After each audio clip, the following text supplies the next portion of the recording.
Tuangalie aina tena nyingine, format nyingine ya matokeo. Tunavyotaka kutoa matokeo hapa, tuna format ziko nyingi.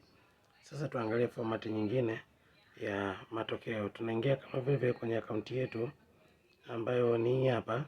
Tunakwenda hapa sehemu ameandika publish, publish result print.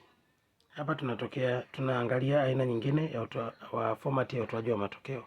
Tunabonyeza hapa. Tukishabonyeza mfano kama hii hapa, tunachagua vile vile mtihani wetu. Mfano kama hapa nachagua mtihani labda moko shule level, nachagua hii hapa primary, mwana darasa nachagua la 4 ili hapa. Baada hapa average nataka hii total, division hapa nataka mimi grade performance, halafu pass mark hawa mpaka D. Hawa mpaka D grade wamefaulu la 4 hawa. Hapa unaweza kuandika vichwa vyako vya habari vya huo mtihani. Baada ya hapo unaenda toa matokeo. Hapa toa matokeo. Unabonyeza hapa, subiri ifunguke. Hii ni summary ya jumla ya matokeo. Unataka kujua tu walosajiliwa ngapi, walofanya wangapi, A ngapi, B ngapi, C ngapi. Hii ni summary ya jumla. Na daraja la darasa ni C hilo. Kwa hiyo ni daraja la jumla. Hapa utakuwa ukiamua una print. Unataka uone daraja la jumla la darasa husika.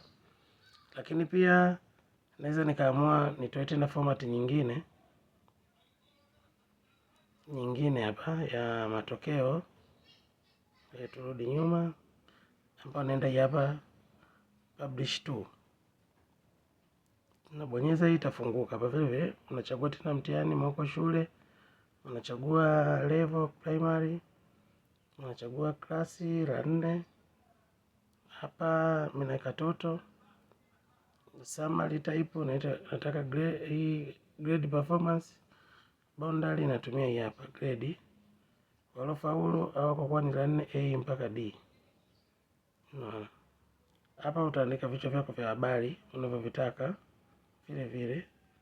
Lakini hapa utachagua vitu unavyotaka vitokee kwenye matokeo hayo. Mimi sihitaji itokee hii na hii. Nataka hivyo vilivyobaki.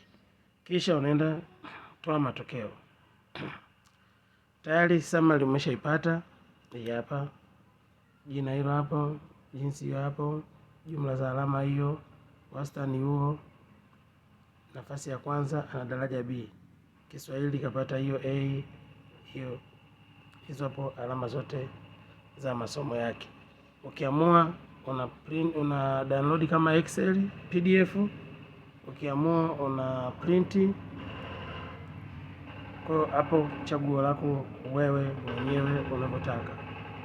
Asanteni sana.